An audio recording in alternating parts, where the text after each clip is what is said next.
So how does fingering work on the violin? Great question. Because we don't have frets or anything, we have to use our ear and the shape of our hand to find our notes.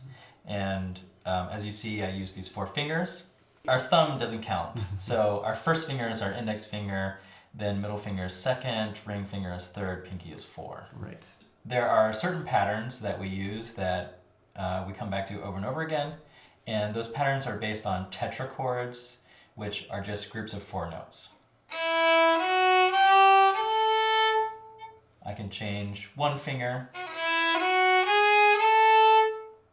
and I'm still keeping the shape except for tiny variations. You might notice that the outliers of the shape are the same interval. And we call that a block. So we have these blocks that we use to keep the shape of our hand so that we can play in tune. And that block is, if I'm across 2 strings, would be an octave. That octave shape really is what grounds our intonation. We always come back to that octave, and then we have different kinds of blocks based on the distance our fingers have in between those limits. We can also make blocks that are bigger than that, but as you see, it breaks the shape of our hand, and my hand is stretched out. It's not as comfortable, but this block is really comfortable, easy. It's like home base. So you can take that block and move it up and down the fingerboard? That's right, yeah. I could move it all up and down the fingerboard. There's a funny thing that happens acoustically though. This shape of the block has to get smaller and smaller the higher you get. So if I were to keep the same shape in my left hand, you might hear that the distance gets higher and higher and higher, or farther apart. That's no longer a perfect fourth.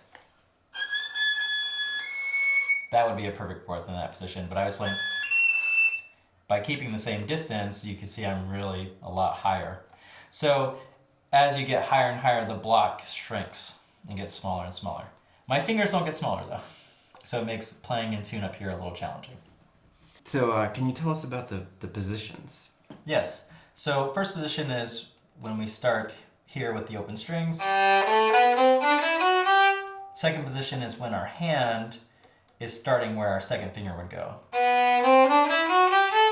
Third position, fourth, fifth, and on and on and on. And it gets harder the higher you go up.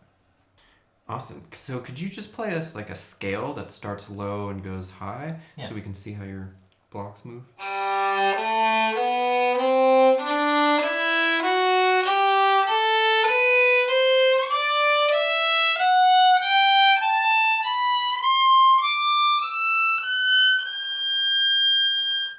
I can also play that scale on one string.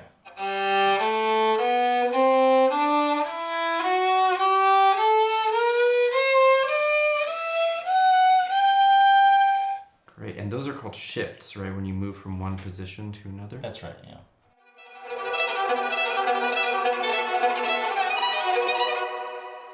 So, as composers, do we always need to think about fingering for the violin?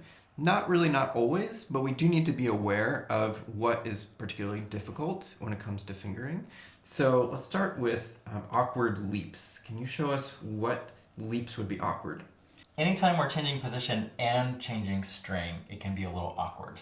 Because if you're on one string, you can easily find it, but you're sort of in the dark a little bit when you're changing. So if I do something like this, that's more awkward than if I'm on one string, for example,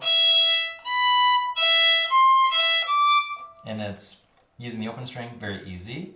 Once I introduce fingers on the lower notes, then without a shift, the fourth is the standard. You can maybe stretch it. I'm starting to have a little bit of a hard time. As I go higher on the string, it's easier for me to do these large intervals.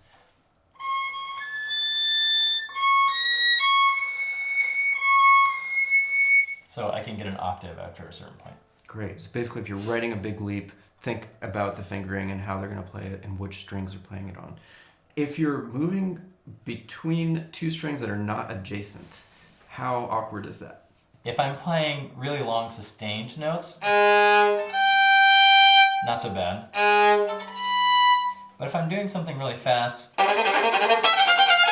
it's a little bit harder. To coordinate the bow and then coordinate the left hand, there's just more stuff happening. So it kind of depends on exactly what I'm doing. The more stuff that's happening, the harder it is.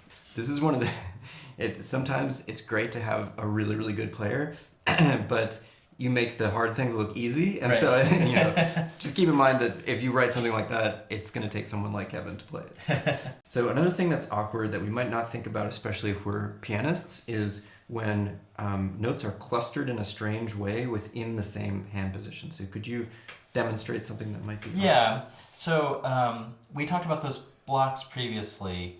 If the block is not the same across strings, it can make it challenging, especially if only one finger is changing.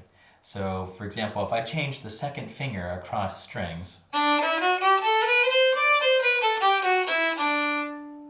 I'm having to do that fast, that's easy because it's in a scale. But if I remove some notes, what's happening in my second finger is this. That can be really challenging. And if you do that with all the fingers at once, it can be really tough.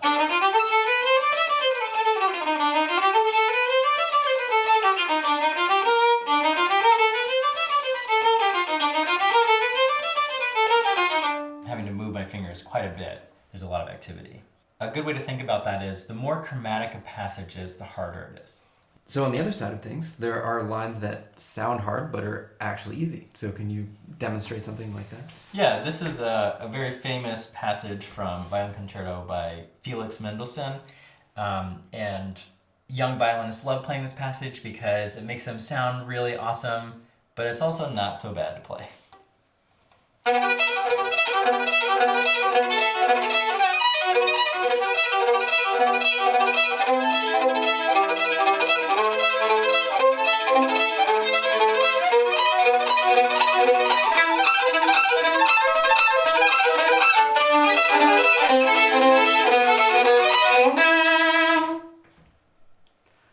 Amazing. So what's not hard about that?